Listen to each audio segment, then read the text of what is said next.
সূর্যোদয় ও সূর্যাস্তের বেলাভূমি সাগরকন্যা কুয়াকাটা।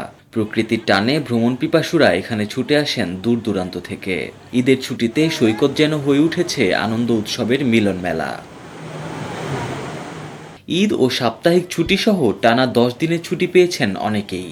এ সুযোগে দেশি বিদেশি পর্যটকদের পদচারণায় মুখর হয়ে উঠবে কুয়াকাটা, এমনটাই প্রত্যাশা করছেন সংশ্লিষ্টরা। শনিবার পবিত্র ঈদুল আজহার নামাজ শেষে সকাল থেকেই সৈকতে ভিড় জমাতে শুরু করেন ভ্রমণপ্রেমীরা। স্নিগ্ধ সমুদ্রের ঢেউ আর প্রাকৃতিক সৌন্দর্যের সঙ্গে মিশে গেছে ঈদের খুশির জোয়ার। শেষ বিকেলে ঢেউয়ের মিতালিতে মেতেছেন অনেকে। পটুয়াখালীর পাশাপাশি বরগুনা, ঝালকাঠি ও আশপাশের জেলা থেকেও প্রচুর মানুষ ঈদের দিন বেড়াতে এসেছেন কুয়াকাটায়। স্থানীয়দের পাশাপাশি দেশের নানা প্রান্তের পর্যটকরাও আসতে শুরু করেছেন। হোটেল মোটেলগুলোতে অধিকাংশ কক্ষ অগ্রিম বুকিং হয়ে গেছে। ৮ জুন থেকে পর্যটকের সংখ্যা আরও বাড়বে বলে ধারণা করছেন সংশ্লিষ্টরা।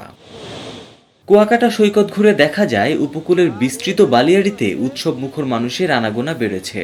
কেউ সাঁতার কাটছেন, কেউ দল বেঁধে ছবি তুলছেন, কেউ আবার বেঞ্চে বসে ঢেউয়ের গর্জন শুনে সময় কাটাচ্ছেন। অনেকে সৈকতের এক প্রান্ত থেকে অন্য প্রান্ত ঘুরে দেখছেন ঘোড়ার গাড়ি, মোটর বাইক বা ইজি বাইকে।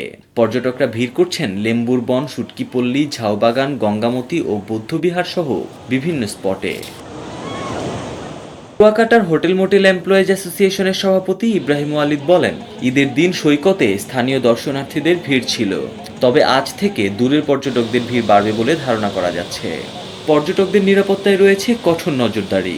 ট্যুরিস্ট কুয়াকাটা জোনের পুলিশ সুপার হাবিবুর রহমান বলেন, দর্শনীয় সকল স্পটে পুলিশ মোতায়েন রয়েছে।